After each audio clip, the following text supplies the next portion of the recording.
So, so I'd just like to welcome Sarah back for this fifth session. Sarah, it's been we've really appreciated you running these Wisdom to Empower sessions for us. Yeah, as I've said, they've been so popular with carers and really helpful for many who've attended.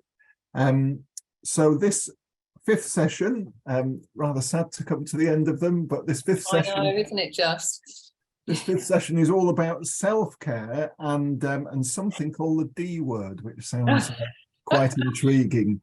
So you'll find out eventually. You'll find out. Yeah, it's coming to the end. So yes, absolutely. So thank you so much to Michael and to Carers UK for hosting and getting these messages out and strategies. And I hope that you've all been enjoying it, and hopefully you get a few nuggets today as well that I'm going to share. So I'm just going to share my screen, and if you do have a pen and paper handy, do find one. Sometimes when I talk about things, it brings things up, so you think, oh yeah, it'll bring things to mind for you, which can be quite handy. So I'm just going to share and do here. Get my keynote up for the last of the Wisdom to Empower sessions, and for sessions 5. It is about enjoying your life. It is about self-care. And as I say, have a pen and paper handy would be really useful. And like I say, Michael will read out in the chat anything that you decide to type in there. So please do type away, and we'll be noticing, which would be really wonderful. And so I've got a question for you first of all. I need to ask you, why do so many carers endure and abstain from enjoying life? Because I know that I did whilst I was caring. So maybe put something in the chat. Why do you think at times that you endure and abstain from enjoying your life? Have a think about that as you start to type. And I think about when I was caring for Neil, I had that carer's guilt. How dare you go out and have a nice time? Shouldn't you be at home caring for your loved one? And of course, I had limited time for Neil. I didn't know how long he had. So there's me going for a drink. Shouldn't I be at home? And I was judged by certain family members as well, I found. And that made me feel guilty to the point where I pushed away respite when it was offered. I said, oh no, I won't. And then I fell ill. And then Neil had to go into a nursing home because I couldn't cope anymore. And Julia, head nurse, said to me, Sarah, it's no good falling ill and then having a break. Carers need regular breaks. So remember that, recognize it. And with me, I did feel guilty, but is that good enough reason to not do things that you enjoy for yourself? I mean, how dare you go out and enjoy yourself? But we can't keep abstaining, enduring. You'll just end up running on empty, as I did as well. Now, is there anything in the chat there, Michael? Yes, we've got quite a few comments coming in. So Lynn says, burnt out, no energy left for myself, and it's hard to organise cover. Celia says, because you're too tired, because you can't get a sitter. Valerie says, no time to relax, just too tired when have a free moment. JC says she also feels guilty and feels she doesn't deserve it. Laura, you do deserve it. You do deserve it, very much so. Laura agrees about the guilt, as does Vicky, and just saying, you can't find the time. Lots of messages coming in. So yes, more. Liz says guilt as well. We care. The person we care for has it worse. We worry others don't know them like we do. We feel ashamed. I'm not doing things as well as I should. Gloria says she worries. Laura, it's hard work to get respite care. Anna says, yes, we put their needs first. And Celia says, it's difficult to go out as a couple when no one is there to look after our son. Yes, it's tricky, isn't it, the dynamics? And I think with that, it's about, I think for a lot of us, we feel a lack of self-worth. So actually say to yourself, I am worthy. And you are worthy to find time to enjoy your life as well. This is your life too, So recognize that, say that to yourself. Marissa Peer comes out with that one. She talks about saying, I am worthy, even write it on the mirror, because you are worthy and you deserve to have a break and have time, even if it's short times. And I know it's not easy for all of us of trying to get out, but you do deserve to enjoy your life as well. Recognize that. Few more here, Sarah, as well. So I'll just read out a few more. Yeah. So Barbara says, I think I constantly suffered PTSD. Friends think my daughter is okay because she walks and talks. That's hard, because it is, isn't it? You know, the impact that it has on us as carers, because as I said before, compassion means to suffer with, and we certainly do that, don't we? I don't know, Mike, is there somebody trying to get in? I've just let them in now. I think maybe someone struggling. Yeah. Excellent. Yeah, and then I'm just looking for ones that's slightly different from the others. So Anne says, too much to organise, even if we could take a break. Long waiting lists for respite anyway. Yeah, I'm sure there is, especially after COVID. You know, there's a lot of people needing time and a break, and I'll come on to that in a bit. Actually, it's not easy, and one of the things I find as carers, I said before in a previous session with the drama triangle by Hartman, you know, we are rescuers usually as carers, and here you can see a woman, she's got that heavy rucksack, and imagine it all in that rucksack. If you're a carer, you've got all these boulders of all the issues and the problems that are happening in your life right now. So some of that maybe are your own, or maybe it's your health condition or something you're having to deal with. Then of course it's your loved one that you're caring for, it's their boulder goes into that rucksack. But because we are rescuers, we then find ourselves going, oh, how can I help you? What can I do there? And then you're taking other people's problems and sticking them on your back as well. And I'm here to say, you know, don't carry around everybody else's boulders. I see this time and time and again when it comes to carers, and I did it as well at one time.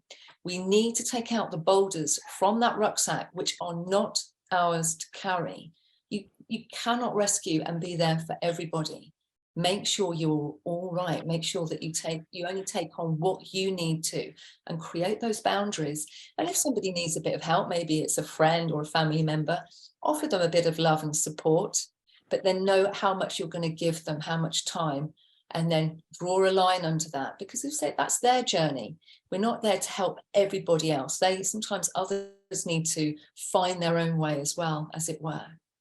So maybe you're noticing that as well. Do you find yourself carrying on other people's burden, trying to help everybody else? I know I certainly did, but these days I kind of step back a bit. I'll give a bit of love and support, but then I will kind of step back and go, well, no, I've done enough. I need to make sure that I'm okay. Is there any more chats there, Michael? Well, just to say welcome to Belinda and Susie, who were struggling a bit to get in. Michael says, yeah, it feels he never has time because he's tied up being a single dad. Yes, that's really tricky, isn't it? I mean, when you're caring, so it's not like you can just go out the front door and just go and please yourself. I know, because that's what makes caring so difficult.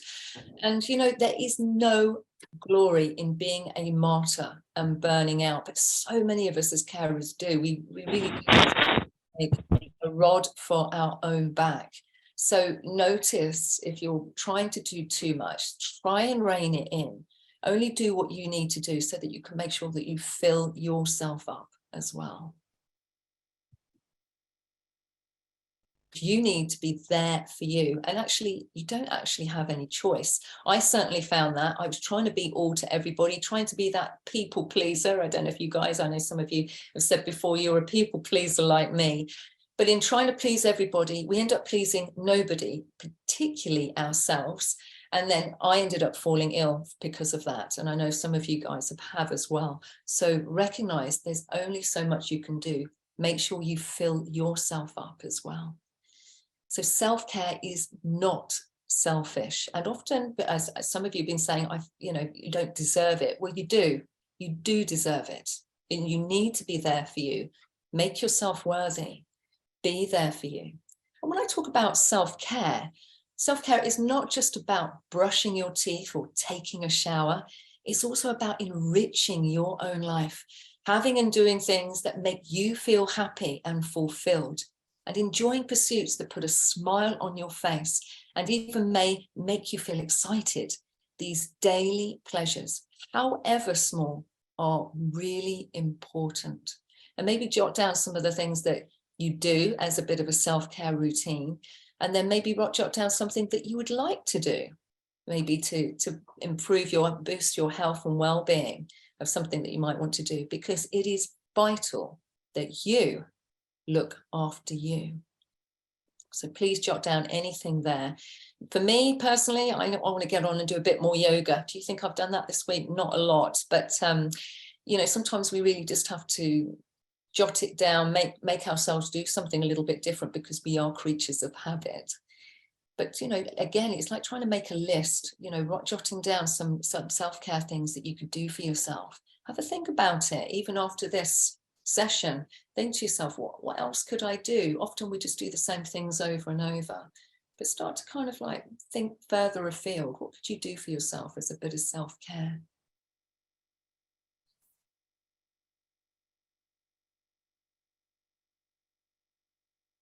Okay, and now I want to talk about focusing on the good stuff.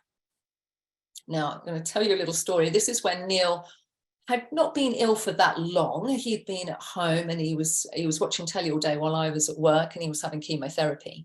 And then there was one particular evening I came home, and I don't know if you remember, I mean, there's been a whole load of awful things that have happened since then, but the recession, this was when the first recession hit. And I don't know if you remember on the BBC News, it was this white screen and then this big red arrow.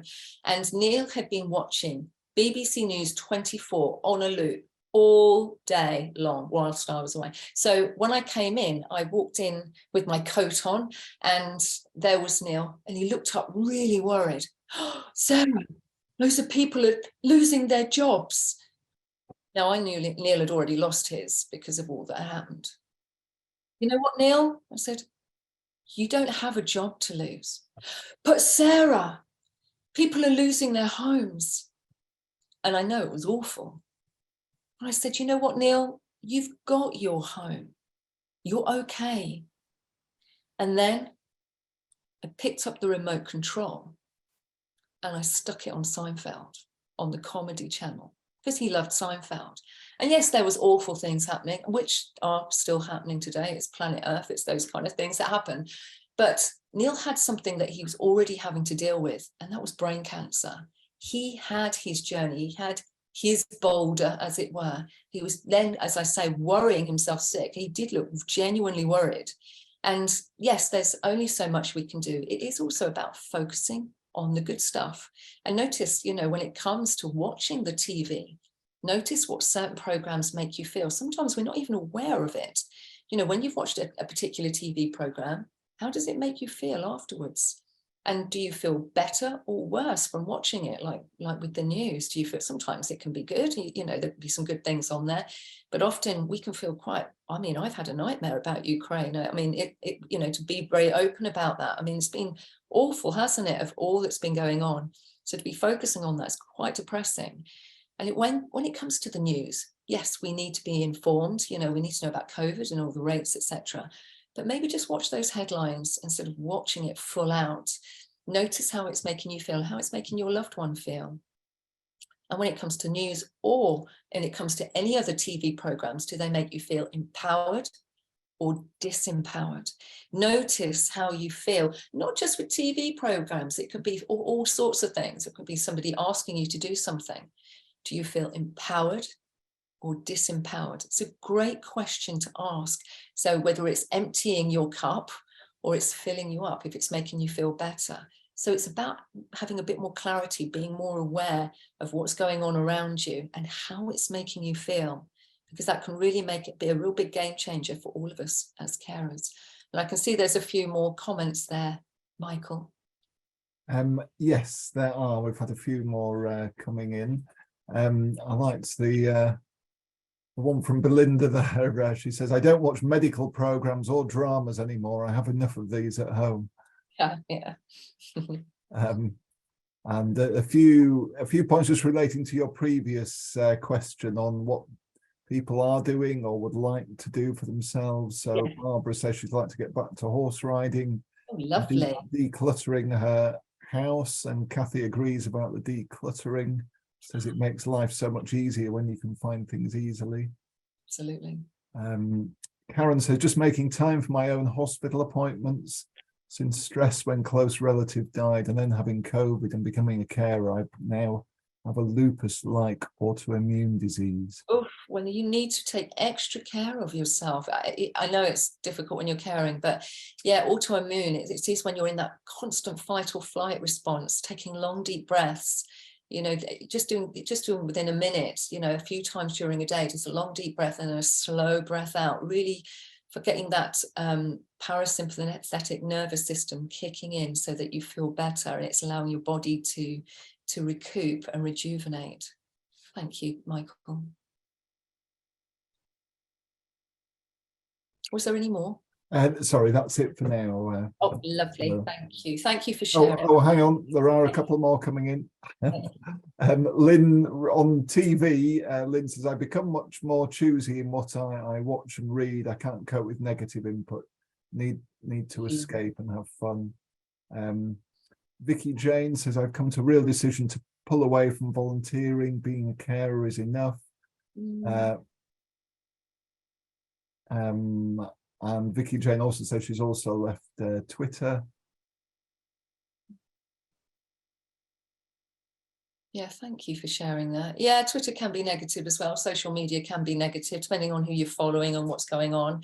I like a bit of Twitter, etc. But yeah, you know, there's certainly sometimes we get WhatsApp messages coming through that can be a bit negative, or videos. I immediately won't watch those. So it's like you say, it's being selective. Knowing what's not going to do you any good is very powerful. So it helps not to drain you. I think somebody just wants to come in there, Michael, Sophie. I think yeah, she's on her way in. I think she was in and then must have got knocked out, and she's joining again, but she should be here in a second. Lovely, thank you. No, brilliant. So what I want to share with you now is a story about the bee and the fly. And I want you to imagine you're walking through a beautiful park. It's sunny, it's beautiful. And when you do see the park, you see all the flora and fauna and trees, and you're just enjoying the moment. If you see a bee and it's buzzing about, what is its focus? Where is it going? Well, of course, if you're looking at this picture now, of course it's going towards flowers, because that's what bees do. They go from one flower to another to collect the nectar, to collect their food, because that is its focus. And when that bee has exhausted all the flowers within that area, they then take off and, of course, go to find more flowers, because the flowers are their focus. Now, in complete comparison, if you imagine that you're walking along and then you look to your left and wow, there's like a load of garbage somebody's strewn in the corner. What's going to be hanging around on the top of that garbage? In complete comparison, of course, it's going to be a gang of flies, because that is their focus. Their focus is decaying matter. That is their food. So that's what they will notice. So when you're going through that park, and it could be anything else, when you're looking at things, if you see that garbage, do you then keep focusing on it and talk, oh, for God's sake, I can't believe somebody's left that there, and keep focusing on it? Or do you keep looking at the flowers? It's really interesting, because it's very difficult. Often we want to focus on the bad stuff, but it is a case of trying not to stop looking at that garbage. Be a bee and focus on the flowers in your life. And there's a lot of things that are going on around the planet which are not good. It's all part of life, and it's part of humanity. But of course, there's lots of wonderful things as well. So when it comes to the good stuff, focus on those good things in your life. Focus on the good stuff, because where attention goes, energy flows. So if you're focusing on the negative, then you're putting more energy into it. It's not doing you any good either. So focus on those good things, the beautiful things. And I think back to when I was, when Neil had only just started having chemotherapy, we went out with a couple with a friends, which was Kev and Penny. And as we sat with them, Kev was genuinely interested in asking how Neil was and what had been going on. And because I'd been in with every oncologist appointment, I then, of course, started to tell Kev all about the treatment, the glioblastoma multiforme, all these things, because like I'm an expert now, right? Because I've been in with Neil. Now I'm going on for quite some time telling him about all the detail. Neil at that time is silent. He then taps me on the shoulder. Can we talk about something else? I've come out to have a good time. Sorry, Neil. You know, I hadn't really noticed, but he was right. He'd come out and the last thing he wanted to talk was about his cancer. That's quite grim, isn't it? And with that, I was very kind of clear when we'd go out. Maybe if somebody asked, I would just catch up and tell them just the update of what was happening, but just give it a couple of minutes. Then we would move on to some good things, find out what they'd been getting up to as well. And that was really powerful. It was quite changing, which I noticed. And then later years, when Neil was not so well, he was palliative care and he was extremely disabled. I remember that time looking on the mantelpiece at photos from our days previous, all those years of going out and enjoying ourselves. And I really quite upset myself looking at the photos because Neil was not like that anymore. And I recognized, you know what, live today, live for this moment. Don't kind of look back and start to upset yourself. Focus on what you do have at this time. And Michael, I can see there's a few more chats come through.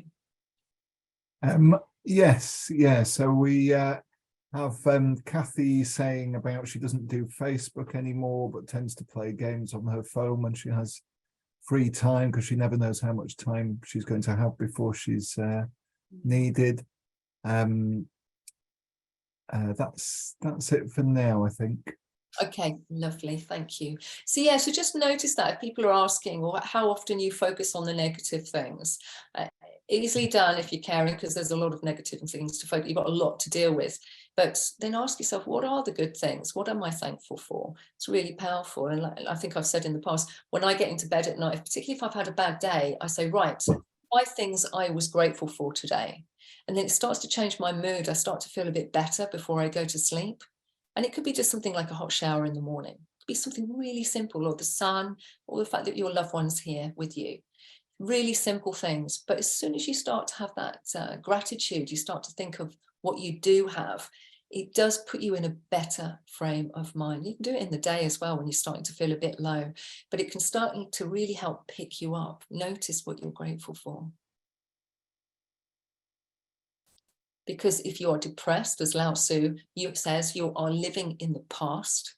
If you're anxious, you are living in the future.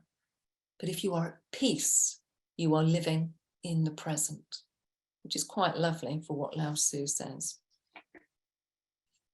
And Lao Tzu, you know, he says, you know, the past has already happened, it's done. And we don't know what the future holds. None of us do. The only place that we will ever be is in the present moment. And the thoughts and actions that we choose right now in this moment. So why not look to make choices for today, which also include your health and well-being?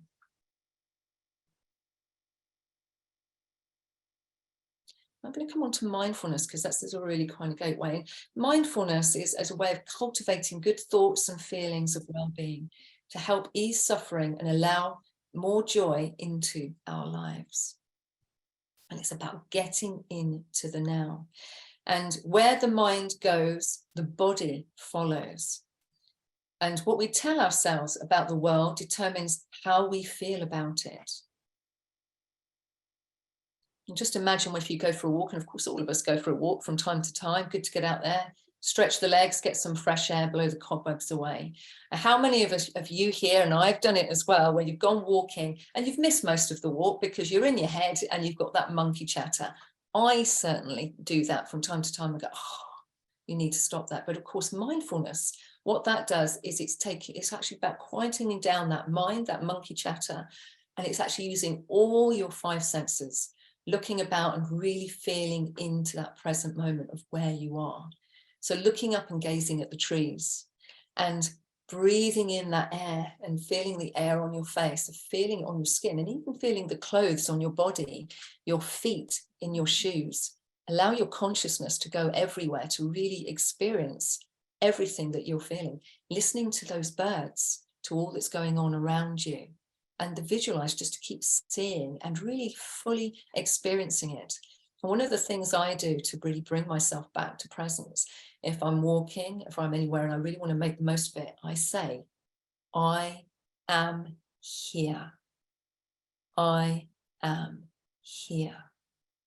I find that quite powerful, because then it really does bring you bang right into the present moment. It's helped you to switch off that mind and allows you to just be here and now. It's very powerful, and I've used that a number of times, even when I've been traveling, which is a few years ago now. After Neil I went off to Asia. I remember getting all kind of caught up with breakfast with people I was kind of sharing an organized tour with. Then I stepped outside and I was in Vietnam, and I knew we were going to be gone in a few minutes and it'll be over. But I stood there with my hands on my hips and I said, I am here. And it really does just bring it all home of where you are and what is happening in that moment. Very powerful. Sarah, we do have a couple more points in the chat. Thanks for these. So Barbara says, so true, Sarah, I avoid talking about our situation. It annoys me at the annual dues that people come up and ask how we are. And I feel like saying, what, you know, why haven't you given me a call or asked me out for a coffee during the rest of the year? And, totally. I know that feeling very well, Barbara. Thank you for sharing. And then Vicky Jane says, I read a great thing, which was, who is with you when you shower or do your teeth? And it's saying what else or who else is taking up your thoughts? That's very interesting, isn't it? You know, how who are you allowing to deplete your energy right now? Because it's down to us. It is our choice at the end of the day. To keep what, you know, it's very difficult, because we, you know, I think for a lot of us, we can feel angry and frustrated when certain family, friends, loved ones, who they're not there for us, or they're not ringing, as you said, Barbara. I think we've all experienced that as a carer. It's part of the deal, unfortunately. But to keep thinking about that, as I did at times, about feeling quite angry, the only person it was draining was myself. And in the end, I just drew a line under it and said, fine, it's their loss. You know, and I moved on from it.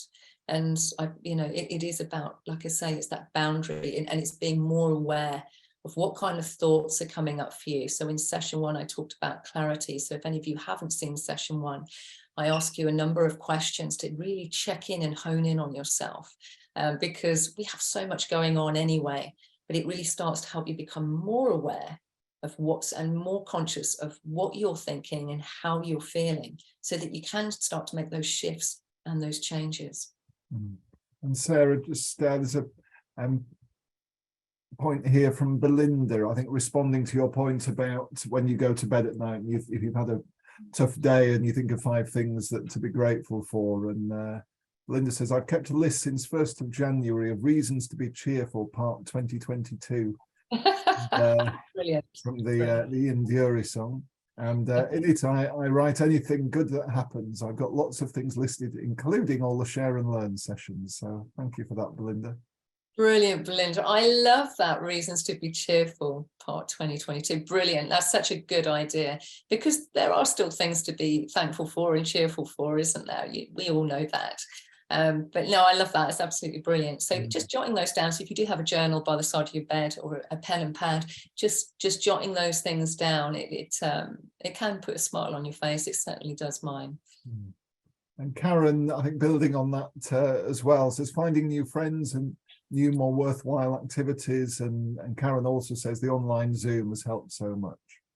They've been brilliant, haven't they? I think it's such a great way to get into people's homes, because so many of us as carers are not able to get out as much as we would like. And then of course, then it's not as draining either, because you can just go and get a cuppa and just sit in front of your TV, computer or your phone.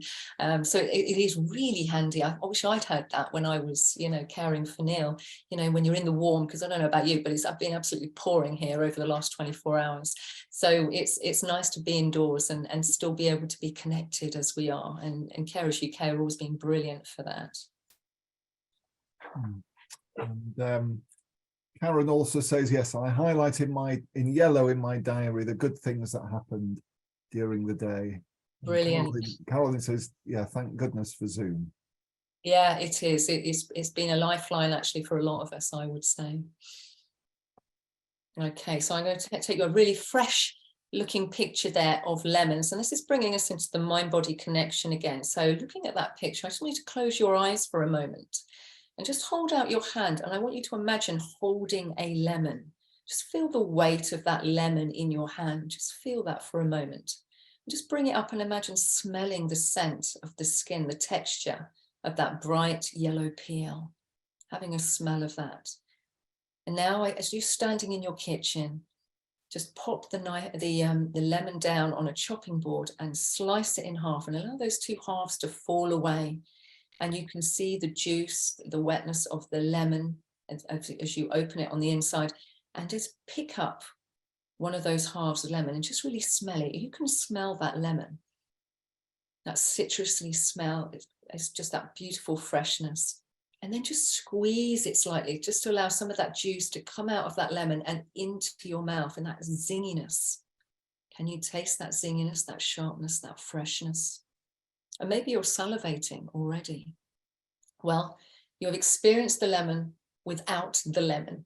So in contrast, if we keep thinking about our stress and our fear, we'll receive more of it, even if nothing has actually physically happened. I think a lot of us do that, a lot of worrying.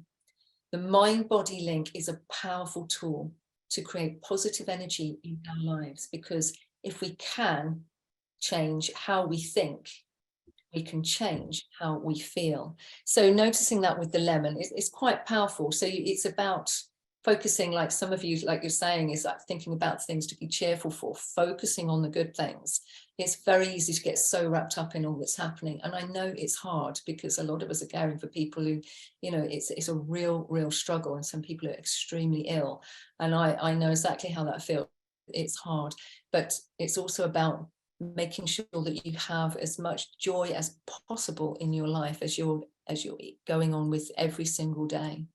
Recognizing with mindfulness, rather than letting your mind control you with endless chatter, mindfulness gently focuses your awareness on the present moment over and over again. And it involves focusing on the sensations to root in your day. We practiced every day, just simple day-to-day activities such as cooking, cleaning, or walking. Just noticing when you're doing any sorts of things, really getting into the now, into the moment. When you're washing up, for example, just noticing the soap suds, pouring, using the tap, just feeling into it. Really feel the sense with your body as you do it. And of course, with mindfulness as well, there's take a break. And breaks are so incredibly important for us as carers. And I know for many of us, we struggle to get the kind of breaks that we really do to recharge. And if you can get out just for a little while, getting into the outside space helps you deal with the inside space. And I think many of us find that when you're getting away from whatever everything's going on at home, it helps you to just get away and see the wood for the trees. I certainly found that when I went on a silent retreat and I'd been ill for a while. Neil ended up in a nursing home. Getting over there and having complete peace and quiet, I could actually see what had been happening and what was going on. At the time, I couldn't because I was so in it all the time. So it's so important that you have a break, however long you have it. I'm going to ask you a question now. If you do have spare time during the day, what could you do during this time to ensure you make the most of it? When you have 10 minutes, half an hour, half a day, or even a full day. And actually, you could actually write a list, start to write down what you could do for 10 minutes. Because often when you get to that point where you maybe got a couple of hours, you can't think, you know, oh, I'll just potter around, I'll just clean up. And then that time is gone. But your breaks are so incredibly important. So sometimes actually writing down what you could do, like go and get your favorite magazine that you've not seen for a while, ringing that good friend you've not heard from for a while, just give them a ring and see what's happening with them. Getting yourself a nice cake from the cake shop, love that idea. But all these little things really make a difference. So maybe it's almost like a menu, and then choosing from that menu. If you start to write down a list of things you want to do, maybe things that you've not done for a while can be really powerful. So maybe jot a few things down in the chat now of what you would do with a bit of a break. And also, are you able to get away for longer breaks? Not easy, I know, but who could you ask, and which services could you contact to make this possible? Put those feelers out. I ended up having to do that. And I was ringing the hospice, our local neuro charity, Richmond Carer Centre. I started to put the feelers out to all different charities. There'll be some that maybe you've not been in touch with lately. Get in touch with them. Ask people, ask social services. Start to put the feelers out, because often you never know, maybe there'll be a befriending scheme that's just started up, and suddenly you've got a befriender in there to give you a break. So is there anything there? I can see that there's some chats coming in, Michael. Yes, we've got a couple of points coming in. So Vicky Jane says, I like having a sketchbook. You can start and stop any time and it's always there. That's creative. Nice one. Caroline says she, reading a book. And Belinda says, yeah, she likes the idea of the sketchbook. Liz says if she has 10 minutes doing some yoga stretches, if she has an hour, she'd maybe do some baking, half day, visit a gallery or have a walk, and the whole day catch up with friends or have a day trip. Oh, lovely. That sounds great. You've got your menu ready there, I can see. That sounds great. Tony said she'd like to do some cross stitch. Celia says going out for a coffee and reading her Kindle. Nice, that's lovely. Sophie says going to see her mum, doing some colouring in a colouring book and chatting with her mates. Karen says going swimming. Barbara says Essex Carers Trust gives grants for people to get away for a night. That's handy. Carers Trust. That's a good one to look up. I don't know if you know any more about that, Michael. I'm not sure. I think it's probably the local Carers Trust Carers Centre in Essex. She does say she doesn't think they have help with respite though. No. It's good to ask though. It's good to put those feelers out. Maybe after this you could, look at your various charities. Just ring up your local carer centre and say, hey, what is available at the moment for helping me get respite. You just never know. It's really good to ask and keep asking every few months, because funding does come into play, and they are starting to recognise that carers need breaks more and more. They certainly are. So recognise that. I was just going to say right at the beginning of these sessions, I mentioned I'm on the Richmond Health and Wellbeing Board, and because I'm the carer representative on that, I look through the papers to make sure that carers are represented, because often they kind of get left off to the sidelines. They kind of forget. But when you've got a carer brain there, I'm like, hang on a minute, you've left them out on this particular report. So carers, they are starting to recognise more, but we need to keep pushing. And pushing means picking up the phone sometimes and speaking to social services, and say, hey, what's available in the area right now for carers? Who can I get in touch with so I can get a break? See what they say. See who they'll pass you to. You just never know. Always good to ask. Sarah, I've just posted in the chat as well a link to Carers UK's local directory where people can find their local carers organisations there and ask about what's available in your areas. Wonderful, fantastic. Yeah, because there is a lot of great work happening. It's just finding it, and sometimes these directories are absolutely really great. Have a good flick through and see what's worth checking out. Okay, so take a break. If you haven't been out for a while, reach out to friends to catch up. I know that for some of us, we feel frustrated that friends don't ring us like we would like, but sometimes you just go, oh, forget about that. Just give them a ring if you want to have a chat with them. And sometimes they can feel guilty. And I know with one of Neil's friends, he said, the weeks have turned into months, have turned into years. And finally, I have cut my losses. That's what he said about his friend Neil. And he felt guilty. So sometimes when they've left an extended period, they feel a bit awkward. So then think, oh, I won't ring them. So sometimes it's down to us to just pick up that phone and just go, oh, I'm just going to give them a ring, see how they're doing. And hey, you know what? It might just be a short conversation, whatever, and then it's over. But it's always good to check out and see how they're doing. And maybe they're going through a crisis as well. You just never know. And maybe asking family to help give you a break, depending on your circumstances, of course, and if there is family there to help you.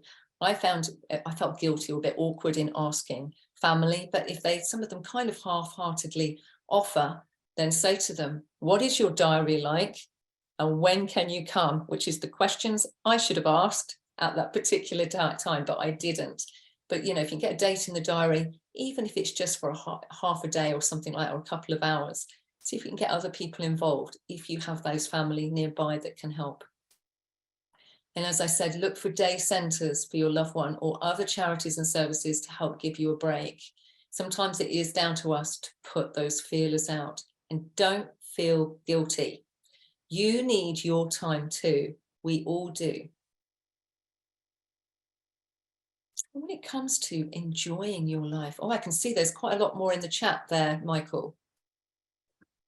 Yes, there are a few more points. There was a really nice point from Anne, who said she had a really good tip on another course recently of putting a rescue package together. So a basket of things you like, such as a candle, a book, whatever it is you like. So it's ready to go at short notice when you have a few spare minutes.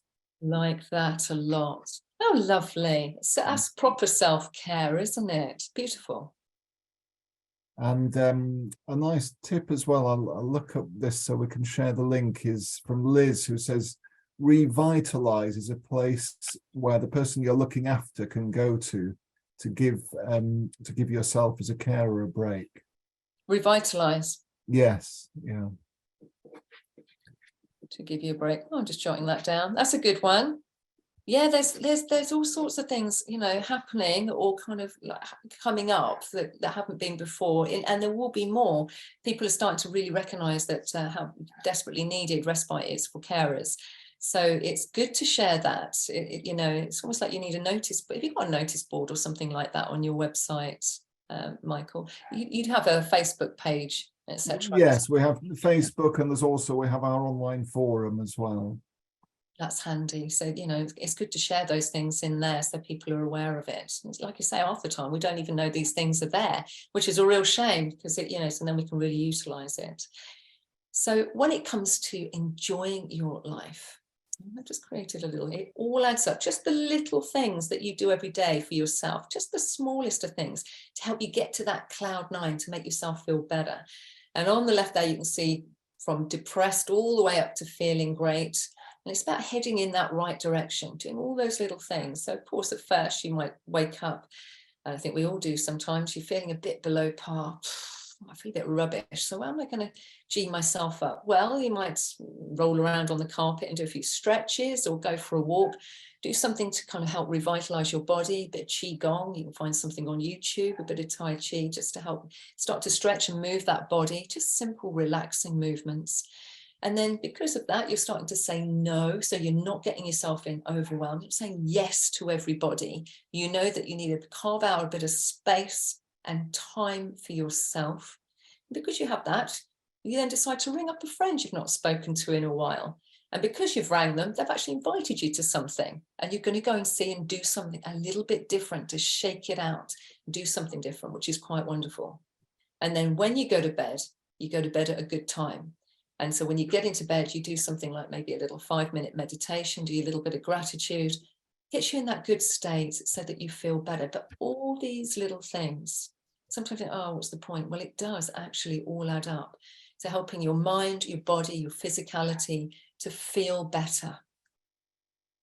And you know what? Some days it's good to say, I'm not okay, is what that just said, but it's sped past. Some days we have a rough day.